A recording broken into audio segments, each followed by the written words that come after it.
السلام علیکم ورحمۃ اللہ وبرکاتہ. ویلکم ٹو لرننگ قرآن میں خوش آمدید. قرآن پاک کی ٹرانسلیشن کا سلسلہ ہے جو سورۃ الجمعہ تک ہمارا پہنچ چکا ہے.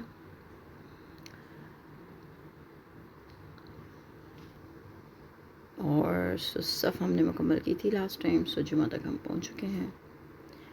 طریقہ کار وہی ہے، سمپلسٹ اور ایزیسٹ وے میں ٹرانسلیشن کو، قرآن پاک کی ٹرانسلیشن کو سمجھنا، ورڈ بائی ورڈ ٹرانسلیشن، اور دین ہم ایز اے ہول دیکھتے ہیں اور کس کانٹیکس کے اندر اس آیت کو اللہ پاک نے نازل فرمایا ہے اس چیز کو دیکھتے ہیں.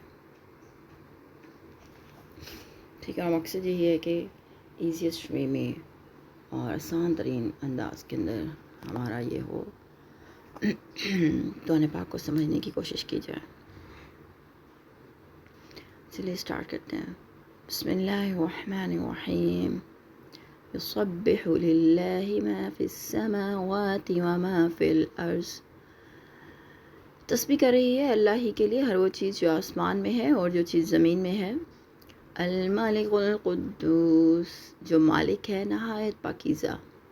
العزیز الحکیم، زبردست حکمت والا ہے. آسمانوں اور زمین میں موجود تمام مخلوق اللہ کی تسبیح کرتی ہے، جو بادشاہ ہے، مقدس ہے، زبردست ہے، دانا ہے. یہ تسبیح زبان قال سے بھی ہوتی ہے مگر ہم اسے سمجھ نہیں سکتے، اور زبان حال سے بھی. یعنی کائنات کی ہر ایک چیز اس بات پر شاہد ہے کہ اس کا بنانے والا ہر طرح کے عیوب و نقائص سے پاک ہے. جیسے ہم نے سورۃ حشر کی آخری 3 آیات کو بھی ملاحظہ فرمایا تھا. هو الذی، وہ اللہ وہ ذات ہے، بعث جس نے بھیجا، فی الامیین ان پڑھ لوگوں میں، رسولا منہم ایک رسول انہی میں سے، یتلو علیہم جو پڑھتا ہے ان پر آیات ہی ان کی آیات، ویزکیہم اور ان کا تزکیہ کرتا ہے، ویعلمہم الکتاب اور سکھاتا ہے ان کو کتاب، والحکمت اور حکمت، وَإِن كَانُوا اور بے شک وہ تھے، من قبل اس سے پہلے، لفی ضلال مبین لفی ضلال مبین البتہ کھلی گمراہی میں. وہی تو ہے جس نے ان پڑھ لوگوں میں سے انہی میں سے ایک رسول بھیجا جو انہیں اللہ کی آیات پڑھ کے سناتا ہے، ان کی زندگی سنوارتا ہے، انہیں کتاب و حکمت کی تعلیم دیتا ہے، اگرچہ وہ اس سے پہلے صریح گمراہی میں پڑے ہوئے تھے. اس کے ایکسپلینیشن اس طرح ہوتے ہیں جیسے 3 4 5 پوائنٹس لکھے ہوتے ہیں، انہی پوائنٹس کے اگینسٹ ایکسپلینیشن ہوتی ہے.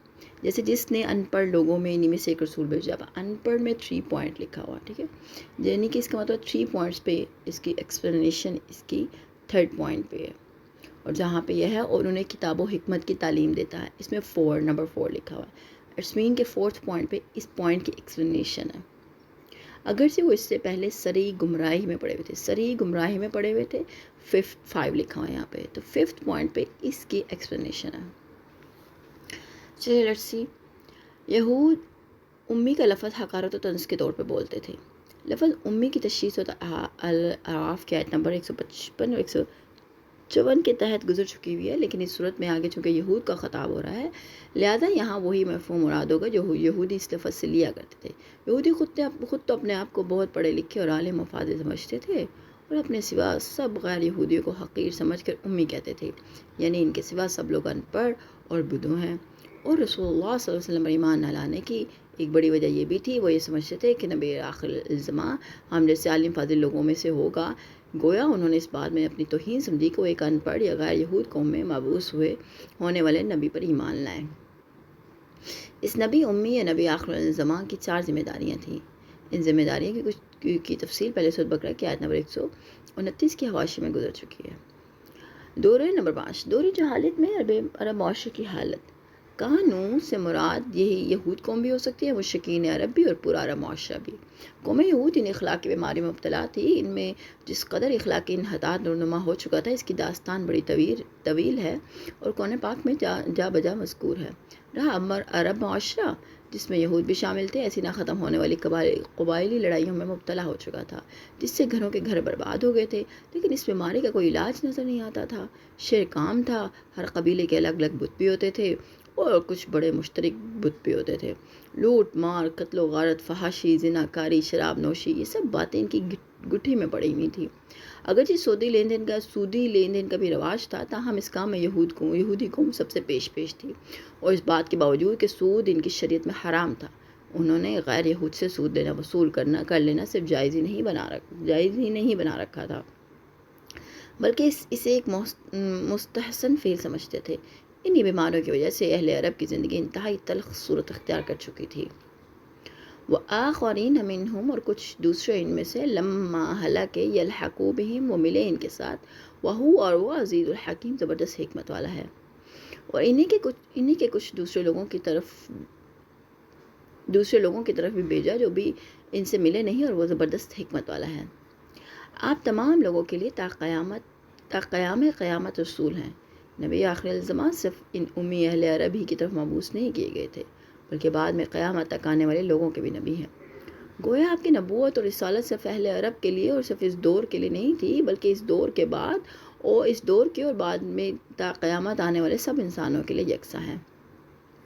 اس سلسلے میں درج الحدیث بھی ملاحظہ فرمائیے۔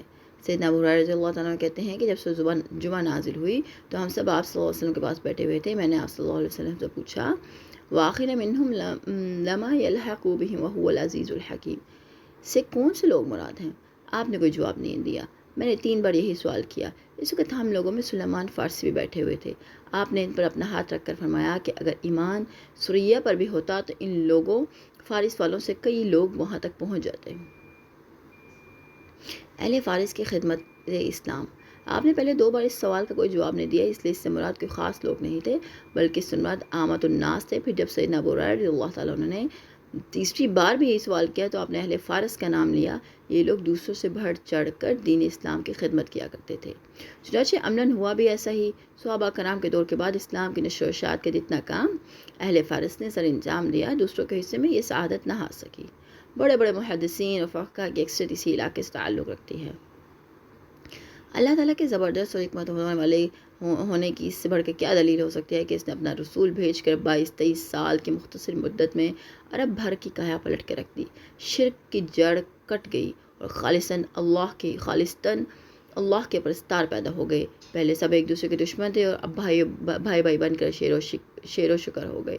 پہلے بہت سے گناہ اور اخلاق کے امراض میں ڈوبے ہوئے تھے، اب اخلاق فاضلہ کے بلند مقام پر فائز ہو گئے۔ ذالک فضل اللہ، اور یہ اللہ کا فضل ہے، یؤتی دیتا ہے اسے من یشاء، جس کو چاہتا ہے، واللہ ذو الفضل العظیم، اور اللہ بڑے فضل والا ہے۔ یہ اللہ کا فضل ہے، جسے چاہتا ہے دیتا ہے، اور اللہ بڑے فضل والا ہے۔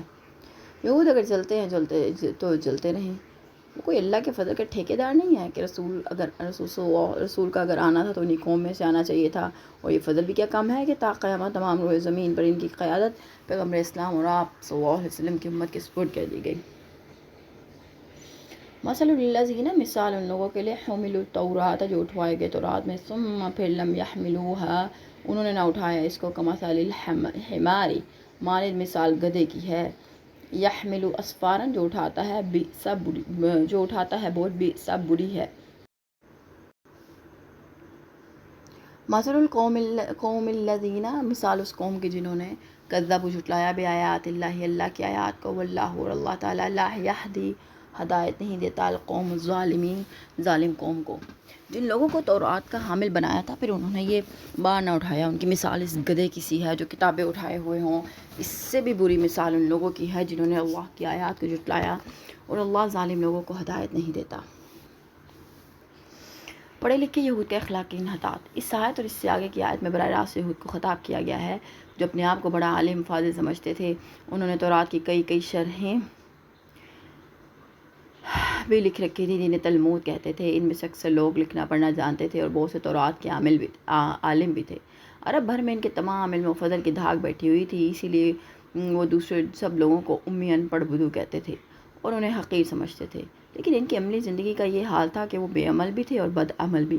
دنیا کے لالچ میں پھنس کر اللہ کو بھول چکے تھے، اللہ کے صرف ان احکامات پر عمل کرتے تھے جو ان کی طبیعت اور مزاج کے موافق ہو۔ غالب بے عمل کے گدھے سے تشبیہ۔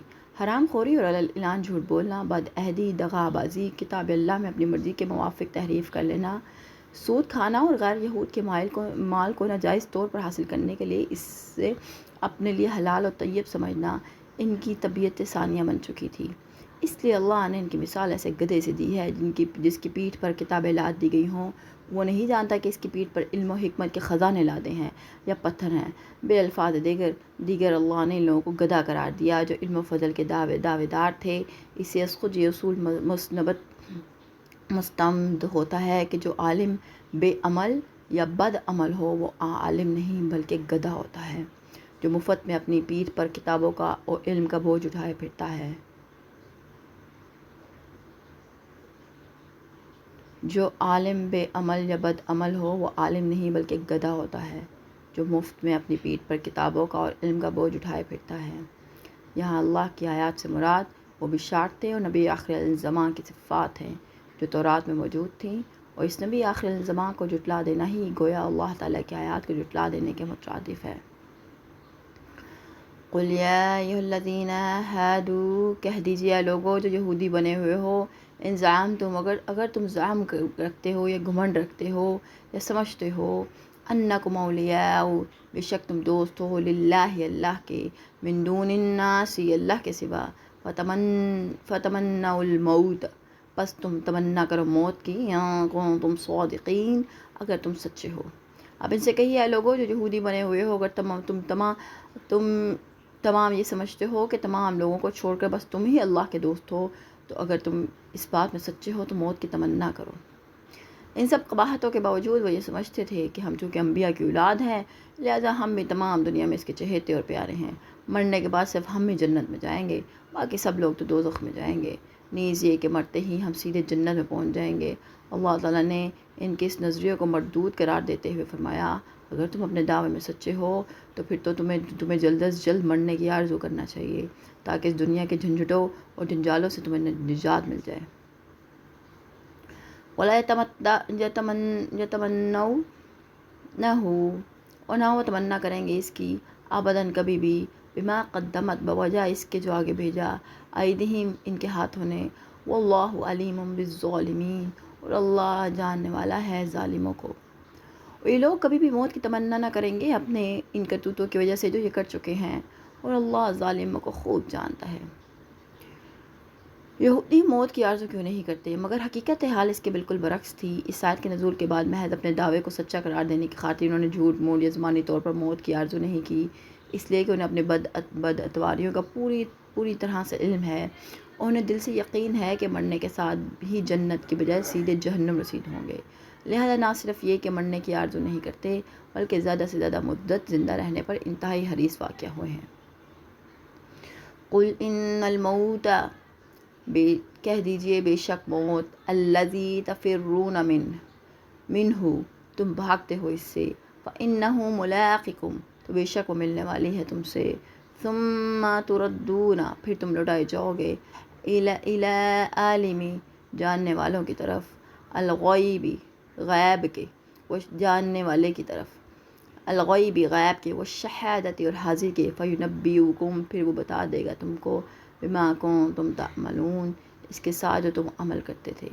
اب ان سے کہیے جس موت سے تم بھاگتے ہو وہ تو تمہیں آ کے رہے گی، پھر تم اس کے ہاں لوٹائے جاؤ گے جو غائب اور حاضر کے جاننے والا ہے، اور وہ تمہیں بتائے گا کہ تم کیا کچھ کرتے رہے ہو۔ یہود کا دنیا کی ذلت کی زندگی سے پیار اور جو سب یہودی قبائل کا لڑنے کے بجائے قلعہ بند ہو جانا، ان کی دنیا کی زندگی سے محبت اور موت سے فرار کا یہ حال ہے کہ ذلیل سے ذلیل تر زندگی کو بھی موت پر ترجیح دیتے ہیں۔ اس زندگی کی حرص نے انہیں مال و دولت، ساز و سامان، اسلحہ اور سامان رسد کی فراوانی کے باوجود ایک بزدل قوم بنا دیا تھا۔ شیخیں بگاڑنے میں بڑے ہوشیار اور تیز ترار تھے مگر مقابلے میں انتہائی ڈرپوک۔ اس وجہ سے یہودیوں کے نینو قبیلوں میں سے کسی نے بھی مسلمانوں سے میدان میں آ کر جنگ نہیں کی۔ بنو قینقاع بھی قلعہ بند ہو گئے، بنو نذیر بھی اور بنو قریظہ بھی، کیونکہ یہود موت سے ڈرتے تھے جبکہ مسلمان موت سے بہت محبت رکھتے تھے۔ اس آیت میں اللہ تعالیٰ نے فرمایا کہ جس موت سے تم باہر صورت بچنا چاہتے ہو وہ تو تمہیں آ کے ہی رہے گی اور تمہیں اللہ کے حضور بھی پیش ہونا پڑے گا، پھر وہ تمہیں بتا دے گا کہ تم اللہ کے چہیتے اور لاڈلے تھے یا اس کی لعنت اور اس کے غصے میں گرفتار تھے۔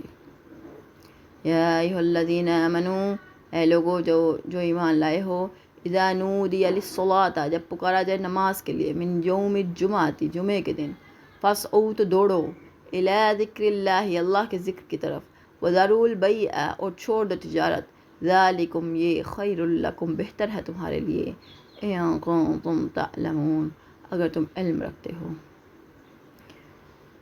اے ایمان والو، جمعے کے دن جب نماز کے لیے اذان دی جائے تو ذکر الہی کی طرف دوڑ کر آؤ، اور خرید و فروخت چھوڑ دو، اگر تم جانو تو یہی تمہارے لیے بہتر ہے۔ سنت کے واجب الاتباع ہونے پر دلیل۔ انداز بیان سے صاف معلوم ہوتا ہے کہ ان آیت کے نزول سے بیشتر اذان اور جمعہ دونوں ہی چیزوں سے خوب متعارف تھے۔ انہیں ہدایت صرف یہ دی جا رہی ہے کہ جب جمعے کے دن لی اذان ہو جائے تو خرید و فروخت اور دوسرے دنیاوی مشاغل سب کچھ چھوڑ چھاڑ کر فوراً جمعے کا خطبہ سننے اور نماز ادا کرنے کے لیے مسجد میں پہنچ جاؤ۔ حالانکہ قرآن میں نہ کہیں اذان کے کلمات کا ذکر ہے، نہ نماز جمعہ کی ترکیب کا۔ یہ باتیں رسول اللہ صلی اللہ علیہ وسلم نے بتائی ہیں، جن کی قرآن سے توثیق کر دی گئی ہے۔ اس سے صاف واضح ہوتا ہے جس طرح قرآن کے احکام واجب الاتباع ہیں، اسی طرح رسول اللہ صلی اللہ علیہ وسلم کے احکام بھی واجب الاتباع ہیں، اور جو شخص صرف قرآن کو واجب الاتباع سمجھتا ہے وہ دراصل قرآن کا بھی منکر ہے۔ اذان کی ابتدا کیسے ہوئی، اس کے کلمات اور مسائل و فضائل کیا ہیں، اس کے درج الحدیث ملاحظہ فرماتے ہیں۔ اذان سے متعلقہ حدیث اور مسائل۔ عبداللہ بن عمر رضی اللہ تعالیٰ عنہ کہتے ہیں کہ جب مسلمان جب مدینہ آئے تو نماز کے لیے یوں ہی جمع ہو جایا کرتے تھے اور ایک وقت ٹھہرا لیتے تھے، نماز کے لیے اذان نہیں ہوتی تھی۔ ایک دن انہوں نے اس بارے میں گفتگو کی تو بعض کہنے لگے نصارہ کی طرح ایک گھڑیال بنا لو، اور بعض کہنے لگے یہود کی طرح ایک بغل بنا لو۔ سیدنا عمر رضی اللہ تعالیٰ عنہ نے کہا ایک آدمی کیوں نہیں مقرر کر لیتے جو نماز کے لیے ندا کر دیا کرے۔ چنانچہ آپ صلی اللہ علیہ وسلم نے اس رائے کو پسند کرتے ہوئے بلال رضی اللہ تعالیٰ عنہ سے عرض فرمایا، بلال اٹھو اور نماز کے لیے اذان کہو۔ سیدنا انس رضی اللہ تعالیٰ عنہ کہتے ہیں کہ بلال رضی اللہ تعالیٰ عنہ کو یہ حکم ہوا کہ اذان کے الفاظ 2 بار اور تکبیر کے الفاظ 1 بار کہیں، بجوز قد قامت الصلاۃ کے۔ سیدنا انس رضی اللہ عنہ فرماتے ہیں کہ ہم آپ صلی اللہ علیہ وسلم کے ساتھ جہاد کرتے، آپ صبح ہونے تک ہمیں چڑھائی کرنے سے روکے رکھتے، پھر اگر وہاں صبح کی اذان سن لیتے تو ان پر حملہ نہ کرتے، اور اگر اذان کی آواز نہ آتی تو پھر حملہ کرتے۔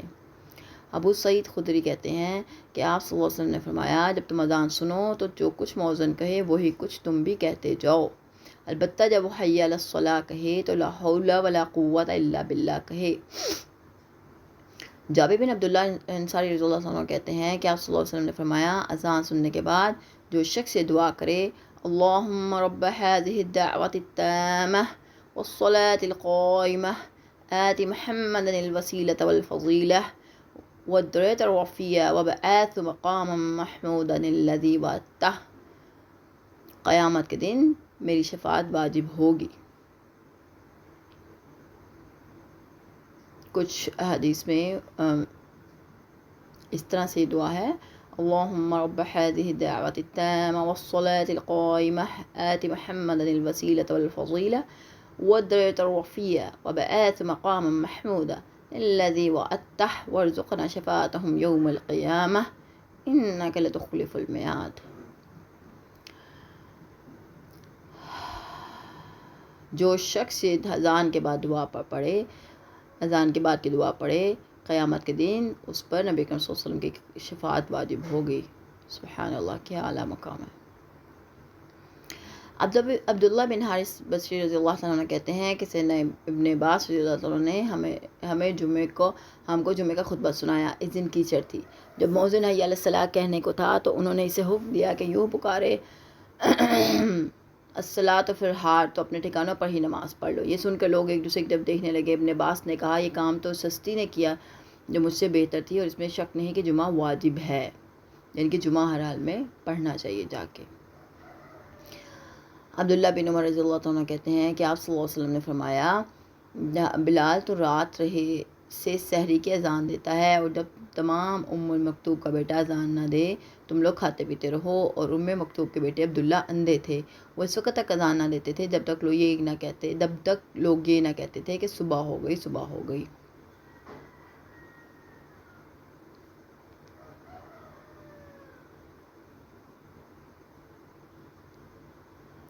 نماز جمعہ سے متعلق حدیث و مسائل۔ آپ صلی اللہ علیہ وسلم جب ہجرت کر کے مدینہ تشریف لائے تو نماز جمعہ کا آغاز کر دیا گیا تھا۔ اب جمعے کے متعلق کچھ حدیث ملاحظہ کرتے ہیں۔ سیدنا ابو سعید خدری رضی اللہ عنہ کہتے ہیں کہ آپ صلی اللہ علیہ وسلم نے فرمایا کہ جمعے کے دن ہر جوان پر غسل واجب ہے اور مسواک کرنا، اور اگر میسر ہو تو خوشبو لگانا بھی۔ سیدنا عبداللہ بن عمر رضی اللہ عنہ کہتے ہیں کہ آپ نے فرمایا جب کوئی تم میں سے جمعے کی نماز کے لیے آئے تو غسل کرے۔ ان دو حدیث سے واضح ہوتا ہے کہ جمعہ فرض کفایہ ہے، فرض عین نہیں۔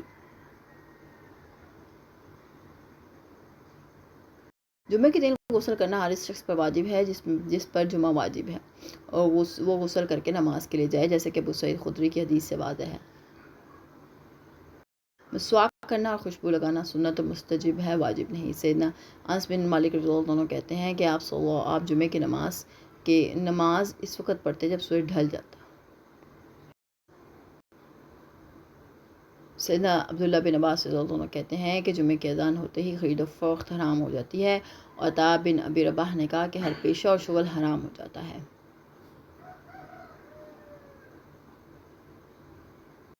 سیدنا صاحب بن یزید کہتے ہیں کہ آپ صلی اللہ علیہ وسلم کے زمانے میں اور ابو بکر صدیق رضی اللہ تعالیٰ عنہ اور عمر رضی اللہ عنہ کے زمانے میں جمعے کے دن ایک اذان ہوا کرتی تھی جب امام منبر پر بیٹھ جاتا۔ سیدنا عثمان کے زمانے میں جب مدینہ کی آبادی بڑھ گئی تو انہوں نے زورہ مدینہ کے بازار میں ایک مقام کا نام پر تیسری اذان یعنی اقامت سمیت بڑھائی۔ سیدنا عبداللہ بن عمر رضی اللہ عنہ کہتے ہیں کہ آپ جمعے کے دن 2 خطبے پڑھتے اور ان کے درمیان بیٹھتے۔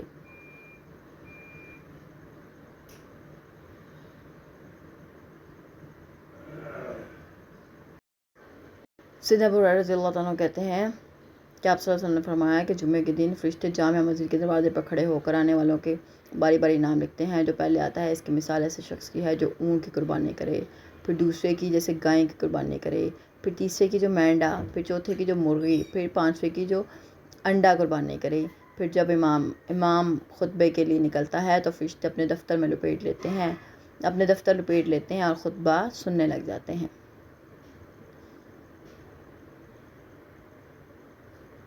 سیدنا ابو ہریرہ رضی اللہ عنہ کہتے ہیں کہ نبی اکرم صلی اللہ علیہ وسلم نے فرمایا کہ جن دنوں میں سورج طلوع ہوتا ہے ان میں سے سب سے بہتر دن جمعے کا دن ہے۔ اسی جمعے کے دن سیدنا آدم علیہ السلام پیدا ہوئے، اسی دن جنت میں داخل کیے گئے اور اسی دن نکالے گئے، اور قیامت بھی اسی دن قائم ہوگی۔ فَإِذَا قُضِیَتْ، پھر جب پوری ہو جائے صلاۃ و نماز، فَانتَشِرُوا، تو پھیل جاؤ پھر ارض زمین میں، وابتغوا، تلاش کرو، من فضل اللہ، اللہ کا فضل، واذکروا اللہ، اور ذکر کرو اللہ کا کثیرا بہت، لعلکم تفلحون، تاکہ تم فلاح پاؤ۔ پھر جب نماز ادا ہو چکے تو زمین میں منتشر ہو جاؤ اور اللہ کا فضل تلاش کرو اور اللہ کو بکثرت یاد کرتے رہو، شاید کہ تم فلاح پاؤ۔